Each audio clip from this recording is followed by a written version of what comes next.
Dit is ja, voorreg weer om vanoggend die woord te open en ek het verkies 'n versoek dat ons hierdie laaste lied sing op vaste fondamente en dit is presies waaroor vanoggend se preek gaan is die apostels wat die fondament van die kerk lê. Dit is waarvan ons lees hier in Handelinge 2. So julle kan julle Bybels oopmaak in Handelinge 2 vanoggend en ons gaan kyk na die geboorte van die kerk. Die geboorte van die kerk. Handelinge kan ook beter opgesom word, baie keer, ek dink die boek sê die handelinge van die apostels, maar dit kan ook wees die handelinge van die Heilige Gees deur die apostels, want reg deur die boek van Handelinge sien ons die werk van die Heilige Gees. En dit was op my hart al 'n rukkie om te preek en te leer oor die werk van die Heilige Gees in die kerk, en vanoggend sal ons kyk na die werk van die Heilige Gees deur die geboorte van die kerk, en ek mag dalk wanneer ek weer hiervoor is, verder kyk na die funksie van die Heilige Gees vandag. Maar vanoggend gaan ons hier in Handelinge 2 kyk na die uitstorting van die Heilige Gees. Dit is ook dan toevallig, ek het dit nie so beplan nie, maar ek dink dit is hierdie naweek Pinkster naweek, omtrent 40 of 50 dae na Paasnaweek, so ook heel gepas. So die titel van vanoggend se preek is die geboorte van die kerk, die uitstorting van die Heilige Gees. En ons gaan kyk na Handelinge 2 vers 1 tot 41. Moenie bekommerd wees nie, ek hoop ek gaan julle hierdeur vat. Baie van hierdie gedeeltes is gedeeltes wat aangehaal word uit die Ou Testament, so ons sal redelik vinnig daaroor kan gaan. Julle klomp verse wat saam gegroepeer is. Ek kon dit ook getitel het, die koms van die belofte. Die koms van die belofte. Jesus het menigmaal deur sy bediening en na sy opstanding aan die disippels beloof dat hy hulle nie aan hulself sal oorlaat nie, maar dat hy die Heilige Gees sou stuur. Net voor Jesus se kruisiging sê Jesus aan sy disippels dat hy teruggaan na die Vader wat hom gestuur het, maar hulle moet nie hartseer wees nie, en Jesus herinner hulle hy herinner hulle weer aan die belofte van die Heilige Gees met hierdie woorde in Johannes 16. Dit is vir julle voordelig dat ek weggaan, want as ek nie weggaan nie, sal die Trooster nie na julle kom nie, maar as ek weggaan, sal ek hom na julle stuur. Na Jesus se opstanding en net voor sy hemelvaart, 'n periode van 40 dae na Jesus se opstanding en tot en met sy hemelvaart, herinner Jesus vir 'n laaste keer weer net voor sy hemelvaart sy disippels aan die belofte van die Heilige Gees daar in Handelinge 1 vers 4. Ons lees daarvan hier in Handelinge 1 vers 4. Julle kan gou daar kyk, Handelinge 1 vers 4 en 5. En toe hy nog met hulle saam was, het hy hulle bevel gegee om nie van Jerusalem weg te gaan nie, maar om te wag op die belofte van die Vader, wat julle, het hy gesê, van my gehoor het. Want Johannes het wel met water gedoop, maar julle sal met die Heilige Gees gedoop word, nie lank na hierdie dae nie. So die belofte, sê Jesus, is die Heilige Gees, wat ek vir julle sal stuur. Jesus gaan verder in vers 8 van hoofstuk 1 en herinner sy disippels aan die doel van die Gees wat kom. Hy sê, maar julle sal krag ontvang wanneer die Heilige Gees oor julle kom, en julle sal my getuies wees in Jerusalem, sowel as in die hele Judea en Samaria, in die hele Judea en Samaria, tot aan die uiterstes van die aarde. Die apostels sou die evangelie van Jesus Christus deur die krag van die Gees, deur die hele streek, die hele land en tot die uiterstes van die bekende wêreld versprei. Dit beskryf dan ook die handelinge van die Heilige Gees deur die apostels vanaf die geboorte van die kerk in Jerusalem op Pinksterdag in Handelinge 2, die verspreiding van die kerk na Samaria in Handelinge 8, na Caesarea, die streek raak al hoe wyer in Handelinge 10 en 11, en tot die uiterstes van die wêreld, Efese, wat vandag Asië is, Handelinge 19, Griekeland, Handelinge 20, en al die pad tot aan Rome, Handelinge 28, wat ons vandag sien as Europa, maar dit was die bekende wêreld in daardie tyd, en ons sien hoe die evangelie in Jerusalem begin, en die kerk daar gestig word, en dit dan uitgaan. Handelinge 2 is dan die begin van hierdie werk, wat God deur sy Gees doen, waar die kerk gebore word in Jerusalem. Ek gaan 'n oorsig doen van die eerste 41 verse van Handelinge 2 en hoop om vir julle 'n mooi geheelbeeld te gee van wat op Pinksterdag gebeur het. Moet ons vandag in die kerk dieselfde tekens verwag wat op Pinksterdag plaasgevind het met die uitstorting van die Heilige Gees? moet die gelowige verwag om met die Heilige Gees gedoop te word iewers na sy bekering? Kan ons die inwoning van die Gees verloor? Ek gaan probeer om al hierdie vrae te beantwoord in vanoggend se boodskap. My gebed is dat julle die gewigtigheid en die ryke betekenis sal sien van die uitstorting van die Heilige Gees hier in Handelinge 2. Dit was verseker vir my 'n seën soos wat ek die teks bestudeer het. Ek gaan die ryke betekenis van die uitstorting van die Heilige Gees vir julle wys deur te kyk na die volgende 3 punte wat na ons toe kom deur die oopbreek van die teks. En dit is, kom ons sê, 'n buitelyn van Handelinge 2. Die eerste punt is die gebeurtenis van die uitstorting van die Heilige Gees. Die tweede punt is die verduideliking van wat hier gebeur het.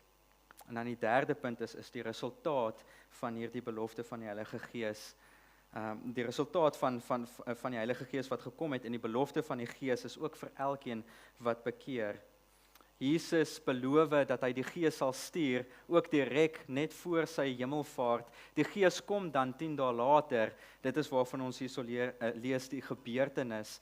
Hy bekragtig dit vir hulle met tekens, wat hulle hoor en wat hulle sien. Daar is mense wat daar by mekaar is, wat so 'n bietjie in die war is en twyfel oor wat hier gebeur. En dan lewer Petrus 'n toespraak en hy verduidelik hulle wat besig is om hier te gebeur. En dit hou sekere betekenisse in. En dan, die uiteinde daarvan is hierdie manne vra vir Petrus, wat moet ons doen om ook hierdie belofte van die Gees te ontvang? En Petrus sê vir hulle, bekeer. So kom ons brei daardie punte uit vanoggend. Ek gaan net 'n slukkie water vat voordat ek nou wegspring. So die eerste punt, die gebeurtenis, die uitstorting van die Heilige Gees. Dit sien ons in Handelinge 2 vers 1 tot 13. Kom ons lees dit saam. Handelinge 2 vers 1 tot 13. En toe die dag van die Pinksterfees aangebreek het, was hulle almal eendragtig bymekaar. En daar kom skielik uit die hemel 'n geluid soos van 'n geweldige rukwind, en dit het die hele huis gevul waar hulle gesit het. Toe is deur hulle tonge gesien soos van vuur wat hulself verdeel en op elkeen van hulle gaan sit. En hulle is almal vervul met die Heilige Gees en het begin spreek in ander tale soos die Gees aan hulle gegee het om uit te spreek. En daar het in Jerusalem Jode gewoon, godsdienstige manne uit elke nasie wat onder die hemel is. En toe hierdie geluid kom, het die menigte saamgestroom en was in die war, want elkeen het gehoor hoe hulle in sy eie taal spreek. En hulle was almal verbaas en verwonderd en sê vir mekaar, is almal wat daar spreek dan nie Galileërs nie? En hoe hoor ons hulle elkeen in ons eie taal waarin ons gebore is? Parsers en Meders en Elamite en die inwoners van Mesopotamië, Judea en Kappadosie, Pontus en Asië, Frigië en Pamfilië, Egipte en die streke van Libië, by Sirene en Romeine wat hier vertoef, Jode en Jodegenote, Kretense en Arabiere, ons hoor hulle in ons eie taal oor die groot dade van God spreek. En hulle was almal verbaas en radeloos en sê die een vir die ander, wat kan dit tog wees? Maar ander het gespot en gesê, hulle is vol soetwyn. So hier lees ons van die uitstorting van die Heilige Gees met die doel om die gelowiges wat daar saam was in te woon. En dit was die 12 apostels en nog 120 ander, lees ons net so 'n bietjie voor hier in Handelinge, ook 120 ander van Jesus se disippels. Hierdie gebeurtenis gaan gepaard met die geweldige geluid soos van 'n rukwind en 'n verskynsel wat lyk soos vuurvlamme. Dit is waarna die tonge van vuur, soos vuurvlamme wat lyk soos tonge. Die wat die Gees ontvang, begin ook in ander tale praat. Wat beteken dit alles? Kom ons begin in vers 1. Die apostels en omtrent 120 ander volgelinge van Jesus was almal saam op die dag van Pinksterfees en in afwagting van die belofte van die Heilige Gees. Pinkster beteken letterlik 50 en die Pinksterfees was een van die 3 belangrike feeste wat die Jode na Jerusalem moes gaan om te vier. Dit was 50 dae na die Paasfees gevier.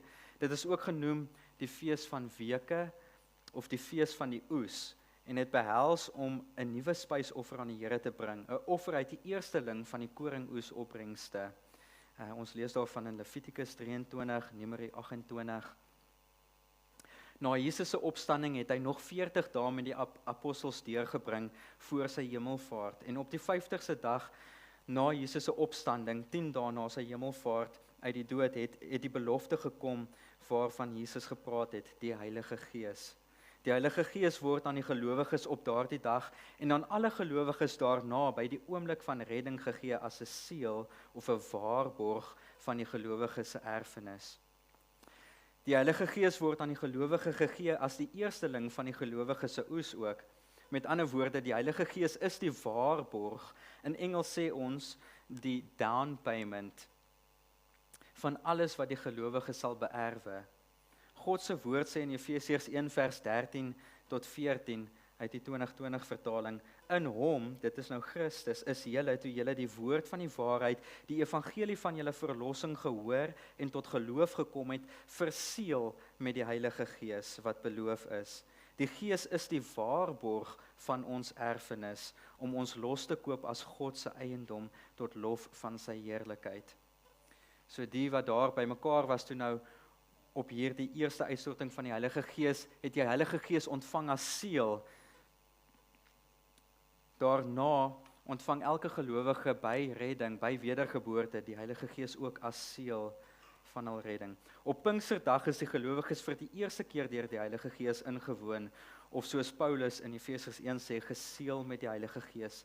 Hierdie gelowiges is dan ook 'n vorm van eerstelinge van die oes, van gelowiges wat na hulle sou inkom in God se oes van verlostes, deur die volle tyd van die kerk. Die inwoning en die seël van die Heilige Gees by wedergeboorte maak ons deel van die liggaam van Christus, die kerk. In 1 Korintiërs 12 vers 13, weer uit die 2020 vertaling sê dit, en ons is tog almal deur een Gees in een liggaam ingedoop, Jode of Grieke, slawe of vrymense, en ons is almal met een Gees deurdrenk. Van Pinksterdag af vorentoe is gelowiges by redding ingewoon deur die Gees en daardeur deel van die liggaam van Christus, die ware kerk. Ek sê die ware kerk want dit is moontlik om in die sigbare kerk te wees, maar nie die Gees inwonend te hê nie. En dus nie in Christus te wees nie. Verder, die gelowige ontvang nie die Gees op 'n aparte geleentheid as op die oomblik van sy redding nie, want volgens die skrif is redding sinoniem met die inwoning van die Gees. In Romeine 8 vers 9 lees ons, maar as iemand die Gees van Christus nie het nie, die behoort nie aan hom nie. Wedergeboorte gaan hand in hand met die Heilige Gees wat 'n hart van klip lewend maak en sy woning kom maak by daardie nuwe gelowige. Terug by ons teks hier in Handelinge 2. As ons dan daar in vers 4 lees, hulle is almal vervul met die Heilige Gees, dan beteken dit dat almal daar vir die eerste keer inwoon was deur die Gees as eerstelinge van alle gelowiges wat die Gees sou ontvang in die tydperk van die kerk. Petrus en ander wat hier in Handelinge 2 teenwoordig is op verskeie ander kere weer met die Gees vervul deur die res van die boek van Handelinge. Ons lees daarvan in Handelinge dat Petrus of Johannes of van die ander apostels weer vervul is met die Heilige Gees. Wat beteken dit dan as hulle hier ingewoon is om geseël te word? Hierdie vervulling waarvan ons lees verder in die boek van Handelinge is anders as die inwoning of die seël van die Gees, wat die doel van die vervulling hier in Handelinge 2 is. Dit is belangrik om hierdie verskil van vervulling van met die Heilige Gees te onderskei. Byvoorbeeld in Handelinge 4 lees ons van Petrus en Johannes voor die Joodse Raad. In Handelinge 4 vers 8 lees ons Petrus was vervul met die Heilige Gees toe hy die Joodse Raad aanspreek. En nadat die Joodse Raad hulle gedreig het om nie verder die evangelie te preek nie, het hulle saam met die ander disippels gebid en die plek het geskud en hulle is met die Heilige Gees vervul om die woord van God met vrymoedigheid te spreek. Lees ons in Handelinge 4 vers 31. Petrus en die ander is hier nie weer deur die Gees ingewoon of opnuut geseël nie, asof hulle hul oorspronklike seël of waarborg kon verloor nie. Nee, hierdie vervulling was om hulle te bekragtig om groot en wonderlike dinge te doen vir die evangelie in daardie fondasiefase van die kerk, om met vrymoedigheid en krag te preek en te getuig onder die vervolging en om intense vervolging te kon verdra. Hierdie vervulling met die Heilige Gees op verskeie geleenthede in Handelinge is dan beter verstaan as geesbekragtigde optrede vir 'n spesifieke doel. Vervulling van die Gees in die Ou Testament was ook nie die inwoning van die Heilige Gees in die sin dat dit gelowiges in die Ou Testament geseël het nie, maar soortgelyk aan hierdie vervulling van Petrus en die ander apostels deur die boek van Handelinge met die doel om te bekragtig vir 'n spesifieke taak. Byvoorbeeld, koning Saul was dikwels met die Gees vervul om God se raad uit te voer. God het sy gees van Saul weggeneem, lees ons in 1 Samuel 16, as gevolg van Saul se ongehoorsaamheid en sonde en Dawid gekies as koning in Saul se plek. Nadat Dawid met Batseba egbreek gepleeg het en in die proses ook moord gepleeg het, lees ons van sy bekering en sy rou oor sy sonde in Psalm 51. En daar lees ons in vers 13, Dawid het gebid, verwerp my nie van die aangesig nie en neem u Heilige Gees nie van my weg nie. Dawid was bang dat God hom sou verwerp oor sy sonde en as koning en dat God sy gees van Dawid sal wegneem. Net soos wat God Saul verwerp het as koning en sy gees van Saul weggeneem het. Het jy al hierdie gedeelte gelees en gevrees dat God sy gees van jou sal wegneem oor jou sonde? Onthou dat hier in die Ou Testament was vervulling met die Heilige Gees ook vir 'n ander doel as om in te woon en te seël. En dis hoef ons nie te vrees dat God se gees van die gelowige weggeneem kan word nie. So dit was net om die punt te maak tussen die verskil tussen vervulling om in te woon en vervulling om te bekragtig. Eers is daar hierdie geluid, kom ons gaan terug na ons gedeelte in Handelinge 2 vers 2 en 3. Daar kom skielik uit die hemel met die uitstorting van die Heilige Gees 'n geluid soos van 'n geweldige rukwind en dit het die hele huis gevul waar hulle gesit het. Toe is deur hulle tonge gesien soos van vuur wat hulle self verdeel en op elkeen van hulle gaan sit. Eers is daar hierdie geluid van 'n rukwind uit die hemel. Dis interessant en goed om dit op te merk. In Johannes 3, wanneer Jesus met Nikodemus praat, gebruik Jesus wind as 'n simbool van die Heilige Gees. Gees en wind kom ook van dieselfde woord in Hebreëus en Grieks. In Grieks is dit pneuma. Die geluid soos van 'n rukwind uit die hemel is dan simbolies daarvan dat God die Heilige Gees stuur, soos wat Jesus 10 dae gelede nog beloof het.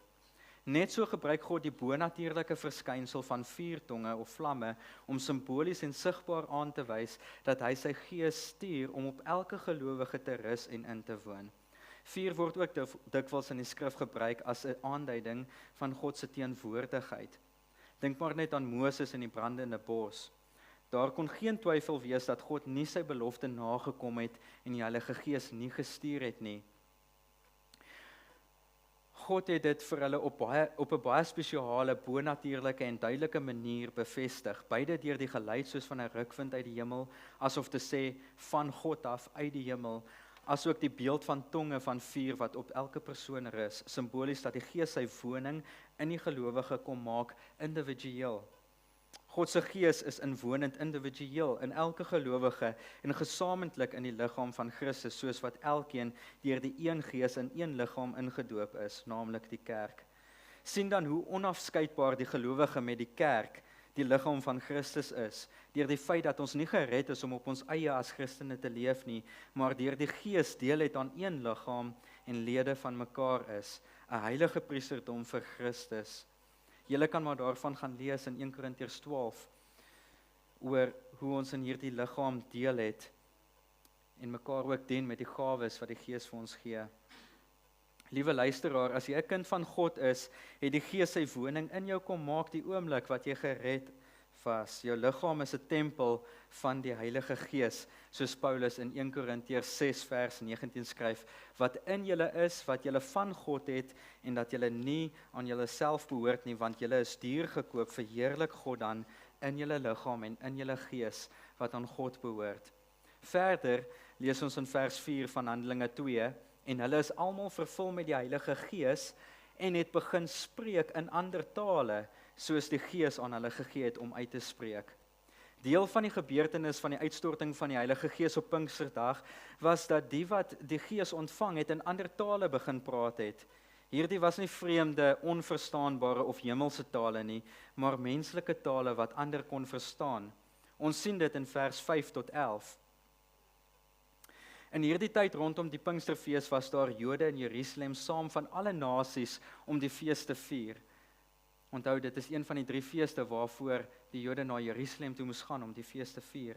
In vers 9 lees ons waar hulle oral vandaan gekom het.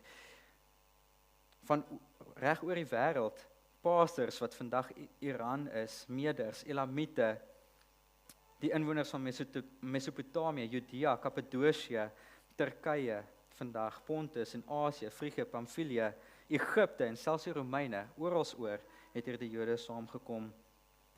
Hierdie Jode het die geluid gehoor van die Gees wat uitgestort is en het saamgedrom waar die apostels en die 120 ander disippels bymekaar was en het ewe skielik begin hoor hoe die evangelie in elkeen se eie taal gepreek word. En dit deur Galileërs. Galileërs verwys na die apostels. Jesus het sy apostels uit die gebied van Galilea geroep. En dit van Galileërs hoor hulle al hierdie dinge in hulle eie tale. Galileërs is afkomstig van die noordelike landelike gebied van Israel. Galileërs was ook gesien as onbeskaafde, ongeskoolde mense deur die geleerde Jode van Judea rondom die area van Jerusalem. En hierdie Galileërs praat oor die groot dade van God met die Jode vanuit alle nasies in elkeen se huistaal. In vers 8 vra hierdie Jode, en hoe hoor ons hulle elkeen in ons eie taal waarin ons gebore is? Hierdie gebeurtenis veroorsaak dan verbasing en onsekerheid oor wat dit als beteken. En dis die vraag in vers 12. Kyk daar in vers 12. En hulle was almal verbaas en radeloos en sê die een vir die ander, wat kan dit tog wees? Maar ander het gespot en gesê, hulle is vol soetwyn. So dit bring my dan by my tweede punt vanoggend, wat die verduideliking is van hierdie gebeurtenis rondom die uitstorting van die Heilige Gees. Al hierdie gebeurtenisse stel die nood vir die vraag daar, wat beteken al hierdie dinge? En Petrus gaan dit nou verduidelik in sy toespraak. Punt 2, die verduideliking, wat beteken hierdie gebeurtenis? Ons sien dit in Handelinge 2 vers 14 tot 36. Lees verder daar saam met my in vers 14. Maar Petrus het opgestaan met die 11 en sy stem verhef en hulle toegespreek. Joodse manne en almal wat in Jerusalem woon, dit moet julle weet en luister na my woorde. Hierdie mense is tog nie dronk soos julle dink nie, want dit is nog maar die 3de uur in die môre. Die 3de uur is 9 uur in die oggend, 3 ure van sonsopkoms van 6 uur af. Dit is absurdus, sê Petrus, om hierdie gebeurtenis toe te skryf aan die invloed van wyn.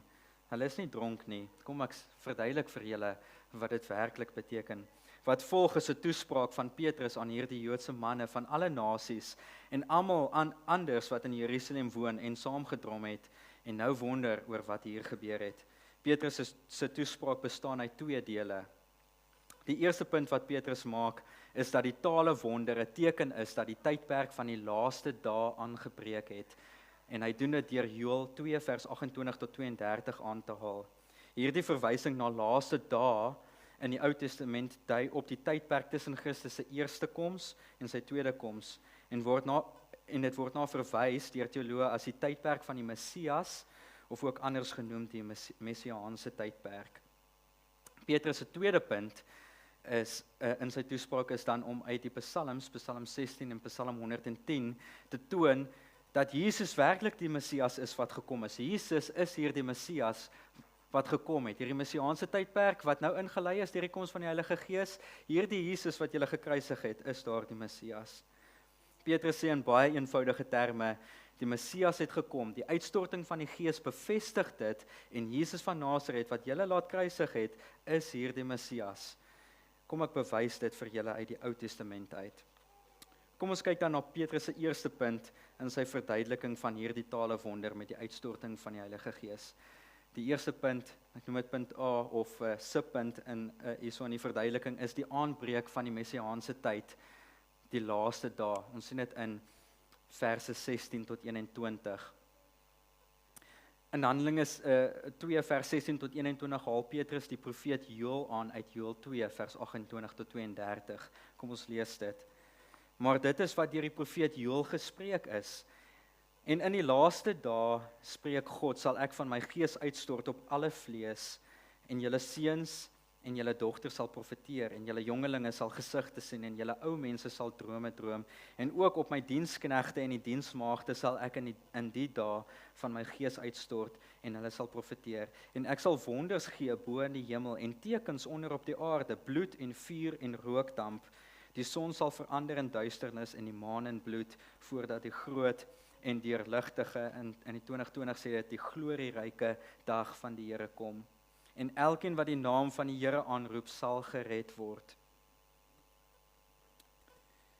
Petrus se aanhaling van die Joël-profesie is nie om te wys dat die profesie hier op Pinksterdag met die uitstorting van die Heilige Gees totaal vervul is nie, maar eerder 'n vooruitskouing en 'n voorsmaak is van wat in die 1000-jarige koninkryk gaan gebeur, wanneer die Gees op alle vlees uitgestort gaan word, soos ons lees in vers 17, wanneer dit daar sê, in die laaste dae, ek van my gees uitstort op alle vlees.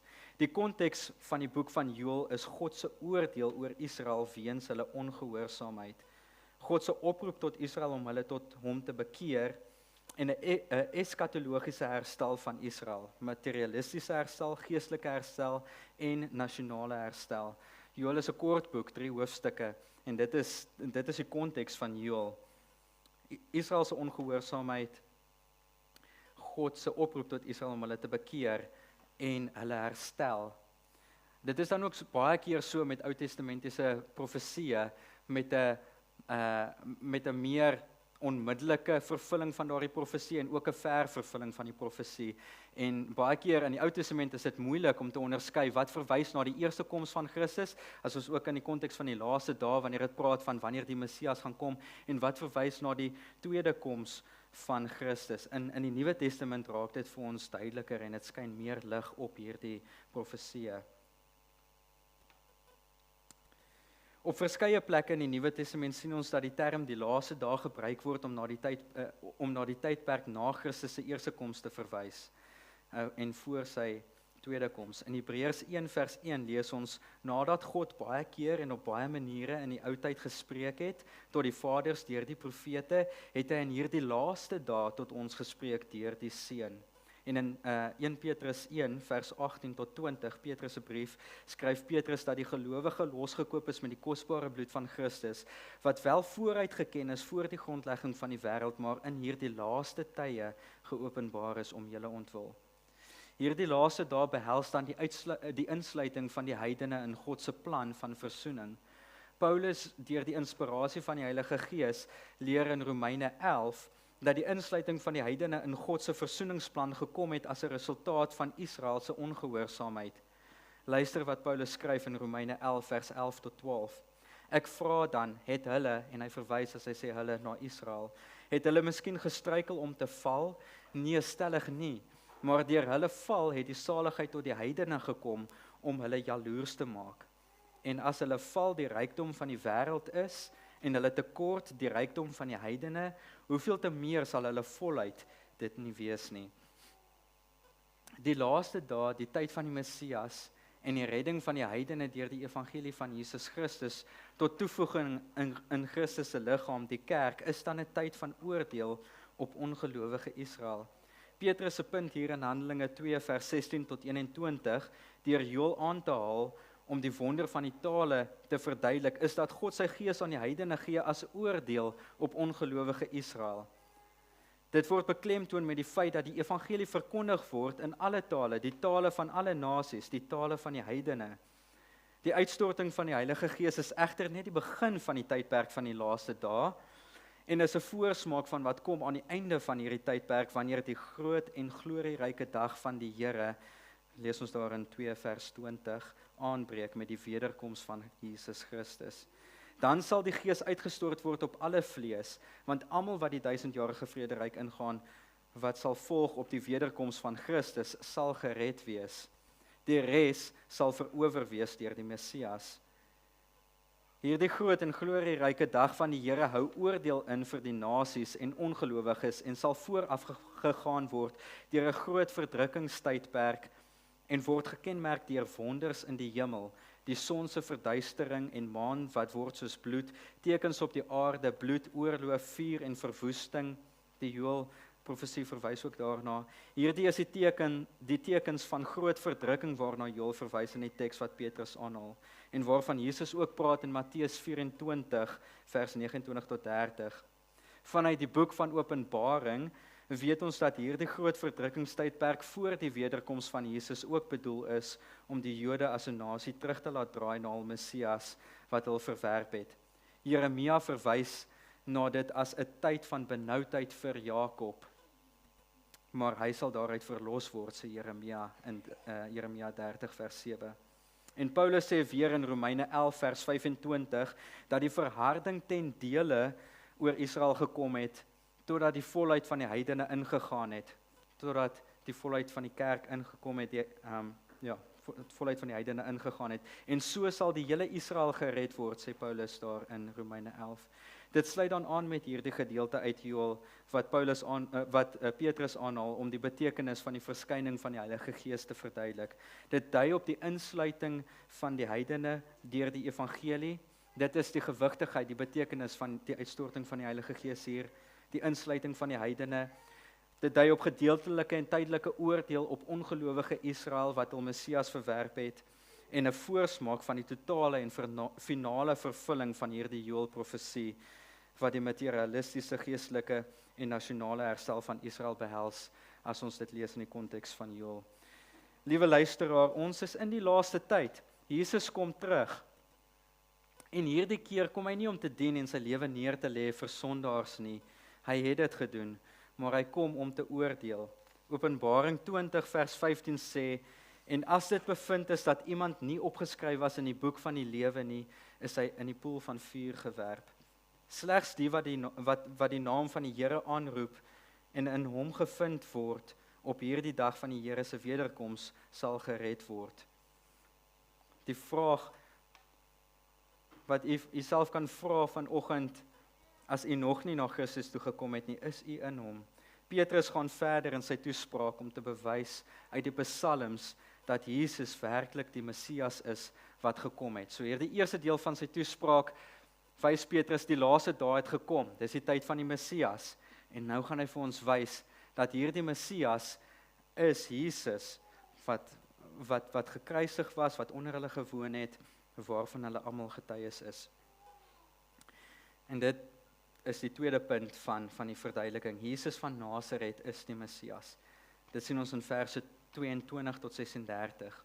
Die res van Petrus se toespraak is gefokus om aan die skare te wys dat Jesus van Nasaret is die Messias.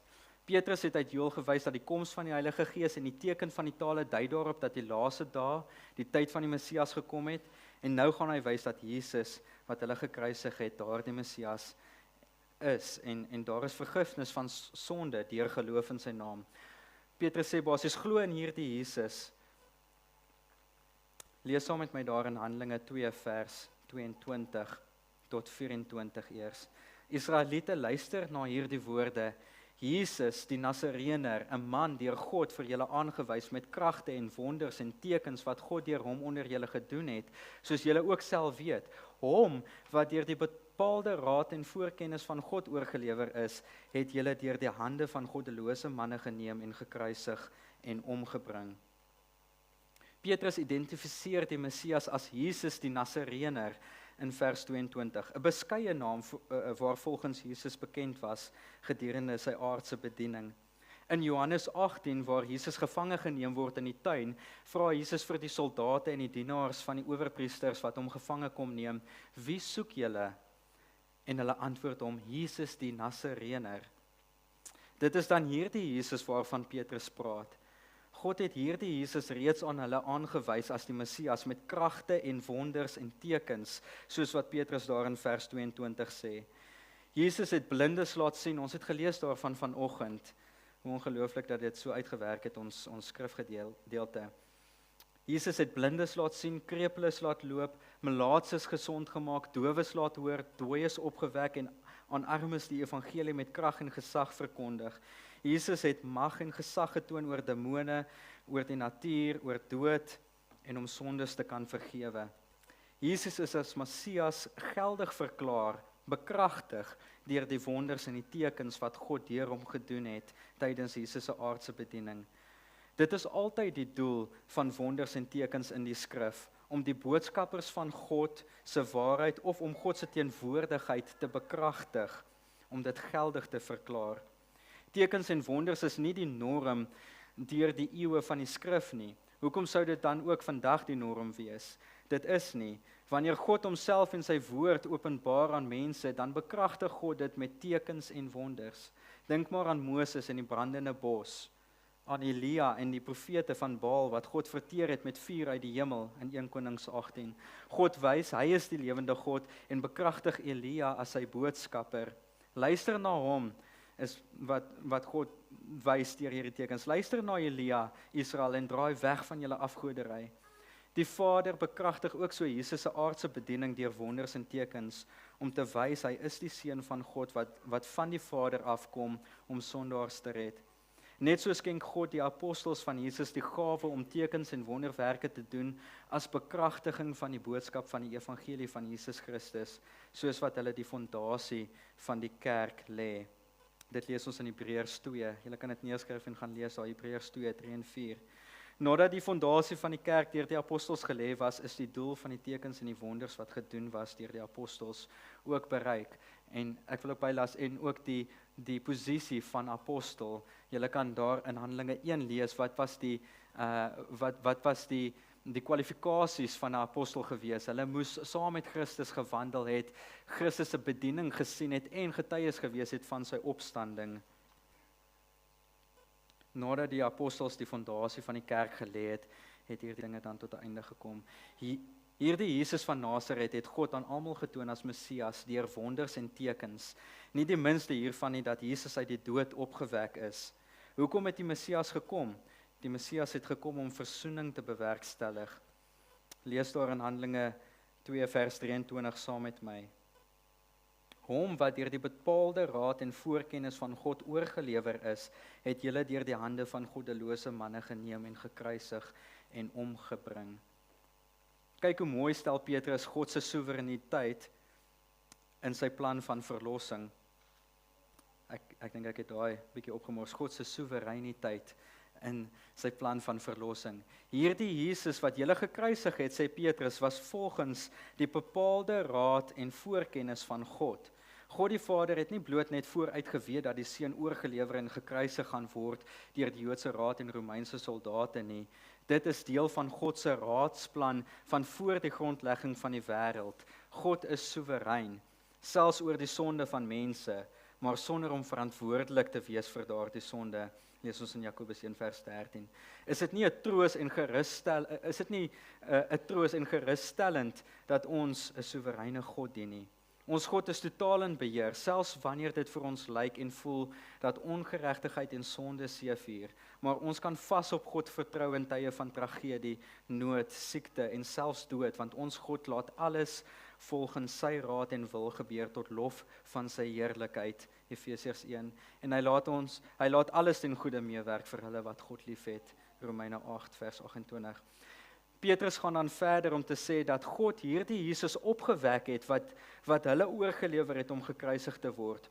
Petrus haal dan aan uit Psalm 16 vers 8 tot 11, 'n messiaanse psalm om te wys dat Jesus die Messias is van wie Dawid praat. Petrus haal ook bietjie verder Psalm 110 aan. Hierdie twee psalms bevat Ou Testament profesieë oor die Messias se opstanding en sy hemelvaart. Petrus wys hier dat Jesus wat gekruisig was, die vervulling van hierdie profesieë is. Kyk saam met my weer daar vanaf vers 25. Dit is waar Petrus Psalm 16 aanhaal. Want Dawid sê van hom, ek het die Here altyd hier voor my gesien, want hy is aan my regterhand dat ek nie sou wankel nie. Daarom is my hart bly en my tong juig, ja ook sal my vlees nog rus in hoop. Want U sal my siel nie aan die doderyk oorlaat of U heilige oorgee om verderwing te sien nie. U het my die weë van die lewe bekend gemaak. U sal my vervul met vreugde by U aangesig. Broeders, ek kan vryheid met julle spreek oor die aartsvader Dawid, dat hy gesterf het en ook begrawe is, en sy graf is by ons tot vandag toe. Omdat hy dan 'n profeet was en geweet het dat God vir hom met 'n eed gesweer het, dat hy uit die vrug van sy lendene, wat die vlees betref, die Christus sou verwek om op sy troon te sit. Het hy, omdat hy dit vooruit gesien het, gespreek van die opstanding van Christus, dat sy siel nie in die doderyk verlaat is en sy vlees ook nie verderwing gesien het nie. Hierdie Jesus het God opgewek, waarvan ons almal getuies is. Petrus haal Psalm 16 vers 8 tot 11 hier aan en maak die punt dat die woorde van hierdie Psalm is duidelik nie van betrekking op Dawid nie, want Dawid het gesterf en sy liggaam het verderwing gesien. Petrus noem selfs dat Dawid se graf nog met hulle was.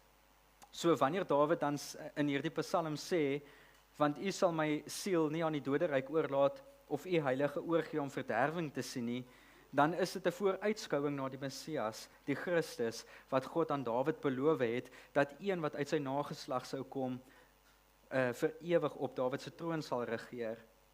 Daarom sê Petrus, spreek Dawid hier van die opstanding van Christus. In vers 32 sê hy, hierdie Jesus het God opgewek, waarvan ons almal getuies is. Die woord hierdie Jesus verwys terug na vers 22 in hierdie skrifgedeelte. Hierdie Messias waarvan Dawid praat, is die Jesus wat God opgewek het. Dit is die Jesus wat oorgelewer was vir kruisiging, en dit is die Jesus wat julle geken het, wat van Nasaret gekom het. Die apostels en almal daar is getuies van die opstanding van hierdie Jesus. Liewe luisteraar, Christus is gekruisig vir ons sondes en het opgestaan. Daardeur het hy die dood oorwin. Die doderyk kon hom nie hou nie. Dit is goeie nuus, want deur Christus se opstanding en oorwinning oor die dood, het hy die eersteling geword van almal wat in Christus sterf. Dit lees ons in 1 Korintiërs 15. As jy deur geloof in Christus Jesus is, as sy bloed jou losgekoop het uit jou sonde en jy bekeer het van jou sonde, dan sal jy in Christus lewend gemaak word. Jy sal ook opstaan. Ons geloof is nie te vergeefs nie, want Jesus lewe. Laastens in Petrus se toespraak, om te verduidelik dat die uitstorting van die Heilige Gees bevestig dat Jesus die Messias is, verwys Petrus ook na Psalm 110 vers 1, 'n Ou Testamentiese profesie van die Messias se hemelvaart. Lees saam met my vanaf Handelinge 2 vers 33 tot 36.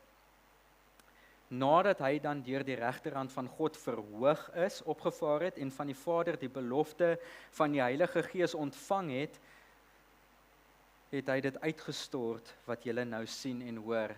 Kyk julle ook, sien julle ook hoe dit terugverwys na die gebeurtenis en wat hulle gesien en gehoor het. Want Dawid het nie in die hemele opgevaar nie, maar hy self sê, die Here het gespreek tot my Here, sit aan my regterhand, totdat ek u vyande gemaak het 'n voetbank van die voete. Laat dan die hele huis van Israel sekerlik weet dat God hom Here en Christus gemaak het, hierdie Jesus wat julle gekruisig het. Dawid se woorde uit Psalm 110, die Here het gespreek tot my Here, sit aan my regterhand totdat ek u vyande gemaak het 'n voetbank van u voete, kon weer eens nie na Dawid self verwys nie, want Dawid het gesterf. Maar dit verwys na Jesus wat opgestaan het uit die dood, waarvan die apostels getuies was, en wat opgevaar het na die hemel, waarvan die apostels ook getuies was, net 10 dae voor hierdie toespraak. Petrus sê hier dat die uitstorting van die Heilige Gees bevestig die feit dat Christus opgestaan het en opgevaar het na die hemel, waar hy nou aan die regterhand van God is. En dit is wat julle nou sien en hoor, sê Petrus daar in vers 33 aan die skare. Hierdie tekens wat saam met die uitstorting van die Heilige Gees gekom het, die geluid soos van 'n rukwind vanuit die hemel, en die vuurvlamme wat op elkeen kom rus, is 'n bevestiging van die feit dat Christus opgestaan het, opgevaar het en nou aan die regterhand van die Vader sit. As Christus nie opgevaar het nie, daar in vers 33, dan sou hy ook nie die Gees uitgestort het nie. So die feit dat die Gees uitgestort is en dit wat julle hier sien en hoor, bevestig die feit dat Christus opgestaan het en opgevaar het. Dit is Petrus se verduideliking aan die skare wat hierdie gebeurtenis waarneem en wonder wat dit beteken. Hy sluit sy toespraak af in vers 36 met die stelling: laat dan die hele huis van Israel sekerlik weet dat God hom Here en Christus gemaak het, hierdie Jesus wat julle gekruisig het. Liewe luisteraar, daar is geen twyfel dat Jesus van Nasaret beide God en Messias is nie. Het u al op hom gereageer? Ten slotte kyk ons vlugtig hoe die skare reageer wanneer hulle hierdie toespraak van Petrus hoor. En dit is die derde punt, die resultaat, die belofte van die Heilige Gees vir elkeen wat bekeer. Petrus, ons sien die gebeurtenis van die uitstorting van die Heilige Gees, die tekens wat daarmee saamgaan. Ons sien hoe mense wonder, wat beteken dit nou? En Petrus verduidelik vir hulle wat die uitstorting van die Heilige Gees beteken, wat die uiteinde en die grootsheid en die gewigtigheid daarvan is. En dan vra hulle nou, wat moet ons doen om ook hierdie belofte van die Gees te ontvang? So dit die derde punt, die resultaat, die belofte van die Heilige Gees vir elkeen wat bekeer. Handelinge 2 vers 37 tot 41, kom ons lees dit. Toe hulle dit hoor, is hulle diep in die hart getref en het vir Petrus en die ander apostels gesê: wat moet ons doen, broeders? En Petrus sê vir hulle: bekeer julle en laat elkeen van julle gedoop word in die naam van Jesus Christus tot vergifnis van sondes, en julle sal die gawe van die Heilige Gees ontvang, want die belofte kom aan julle toe en aan julle kinders en aan almal wat daar ver is, die wat die Here ons God naam sal roep. En met baie ander woorde het hy hulle besweer en vermaan en gesê: laat julle red uit hierdie verkeerde geslag. Die wat toe sy woord met blydskap aangeneem het, is gedoop, en daar is op die dag omtrent 3000 siele toegebring. Toe die skare hierdie verduideliking van Petrus hoor, was hulle diep in die hart getref. Dit dui op 'n skielike en 'n onverwagse oortuiging dat hulle al Messias gekruisig het, die Jode wat daar geluister het na Petrus. En hulle het intense berou en jammerte getoon. Dit was soos om met 'n mes in die hart gesteek te word. Dit lei hulle om vir Petrus te vra, wat moet ons doen? Wat moet ons doen om ook die Heilige Gees te ontvang en gered te word, Petrus? Petrus antwoord hulle: bekeer julle. Geloof is nooit alleen nie. Geloof is die een kant van 'n muntstuk en die ander kant van daardie muntstuk is bekering. Ware geloof word duidelik in die feit dat 'n persoon bekeer. Bekering is om 180 grade om te draai van die rigting waarin jy op pad is en in die teenoorgestelde rigting te gaan. Dit is 'n verandering van gedagtes en van doel en van wandel. Dit is om weg te draai van sonde na God toe.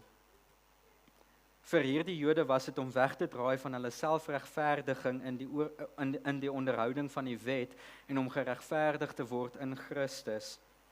Petrus sê vir hulle dat die belofte van God om die Heilige Gees te stuur, wat Jesus beloof het daar in Handelinge 1 vers 4 en deur sy bediening, ook vir hulle is as hulle bekeer en in die naam van Jesus Christus gedoop word. Hierdie vertaling sê om gedoop te word tot die vergifnis van sondes. Daardie woordjie tot is in Grieks eis of eis. En dit kan beter vertaal word omrede. So die doop bring nie die vergifnis van sondes nie, maar is 'n resultaat van dat hulle sondes vergewe is. Dit kan beter vertaal word as omrede die vergifnis van sondes.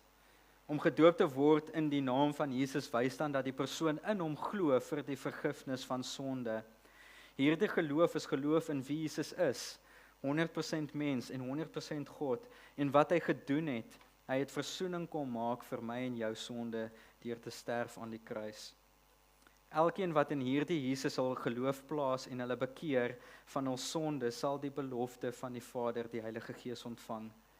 Hierdie belofte van die Gees is vir die Joodse manne wat daar in Jerusalem bymekaar gekom het vir die viering van die Pinksterfees, vir hierdie manne se nageslag, vir hulle kinders en vir die heidene wat eens ver van God was en uitgesluit onder die ou verbond.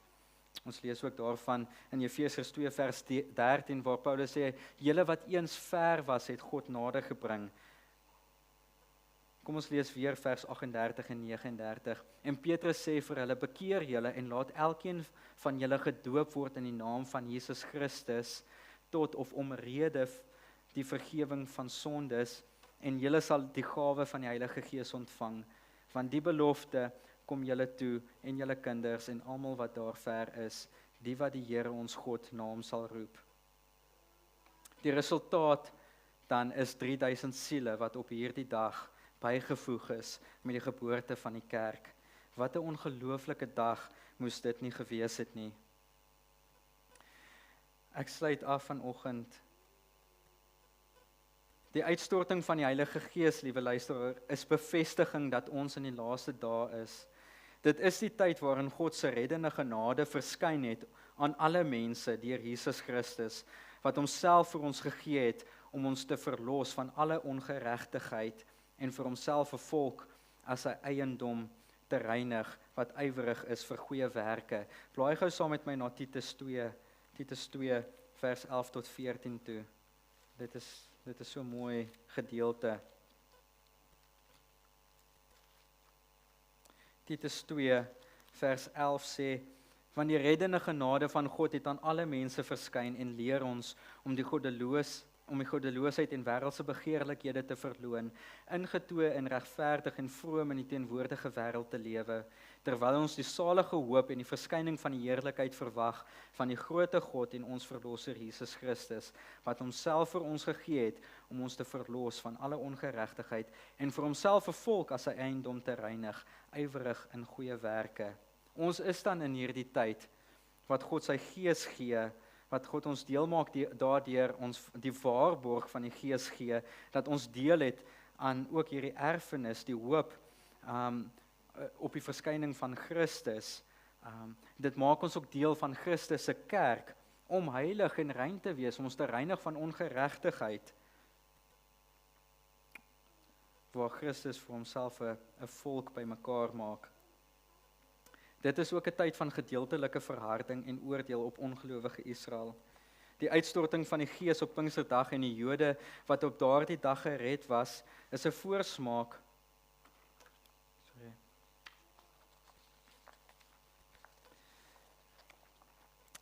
Die uitstorting van die Gees op Pinksterdag en die Jode wat op daardie dag gered was, is ook 'n voorsmaak dat God Israel as 'n nasie na homself sal laat terugkeer in die tyd van die groot verdrukking, en Israel sal ook deel in hierdie belofte van die Gees en gered word. As u vanoggend hier is en nog nie na hierdie Jesus van Nasaret gekom het vir vergifnis van sonde nie, draai na Christus, glo in hom, bekeer jou en jy kan ook die Heilige Gees ontvang en deel word van God se volk. Jesus kom weer, maar die keer om sonde en ongeregtigheid te oordeel. Ons wat saam met Christus is en geseël is met sy Gees, sal ook saam met hom regeer, opstaan en die ewige lewe as erfenis ontvang. Sy Gees is ons waarborg daarvan. Kom ons bid. Hemelvader, dankie dat ons vanoggend weer hierdie teks kon oopbreek. Dankie dat ons weer in verwondering kan staan van die werk wat u kom doen het, van die grootsheid en die gewigtigheid van u plan van verlossing. Dat Christus gekom het om vir sondaars te sterf, om die te kom soek wat siek is en wat ongesteld is en wat 'n verlosser nodig het. Dit is ons. Christus, dankie dat u vir ons sondes aan die kruis kom sterf het, dat u die straf gedra het, dat u die offer op u self geneem het. En dankie dat u Gees stuur om ons in te woon en om ons te steel vir alles wat ons sal beerwe in Christus, die ewige lewe en al die seëninge wat daar in Christus is. Dankie Vader dat ons vanoggend weer kon kyk na hierdie gebeurtenis van die eerste uitstorting van die Gees en die geboorte van die kerk. Dankie vir hierdie werk wat u begin het in die laaste dae, dat u so genadig is om die evangelie na alle nasies toe te laat gaan. En dat ons deur Handelinge ook daarvan kan lees hoe die evangelie gegaan het na alle nasies. Dankie vir u genade daarin. Here, Israel was veronderstel om hier die lig te wees vir die nasies, maar was ongehoorsaam. En Here, so in hulle ongehoorsaamheid vind ons ook die insluiting van die heidene en die genade wat gaan na die heidene wat voorheen uitgesluit was. Maar u sê ook vir ons dat die grootsheid van u plan en in u wysheid is u ook nog nie klaar met Israel nie. En vir u heerlikheid sal u ook hulle veroorsaak om u wet na te kom, om u gebooie na te kom en om daardie lig te wees deur hulle die Gees te gee en hulle in staat te stel. Dankie Here vir u woord. Dankie dat ons weer eens vanoggend daaruit onderrig kan word. Here, ek bid dat ons ook in dankbaarheid teenoor u Gees mag lewe, wat u stuur om ons te om in ons te woon, om ons te help om sonde te bestry, om ons in staat te stel om op so 'n manier te wandel en om van alle ongeregtigheid gereinig te word, soos wat ons voorberei en in afwagting is van u koms, wanneer u weer kom. Ons bid al hierdie dinge in Jesus se naam. Amen. Dankie julle. Ek hoop dit was vir julle ook verrykend gewees. Ek dink daar's baie dinge wat ek geleer het wat ek nie voorheen raak gesien het nie. Ja, mag julle 'n mooi Sondag hê en ons sien julle weer volgende Sondag. Dan is Pastor Lindgren ook weer terug. Mooi Sondag vir julle.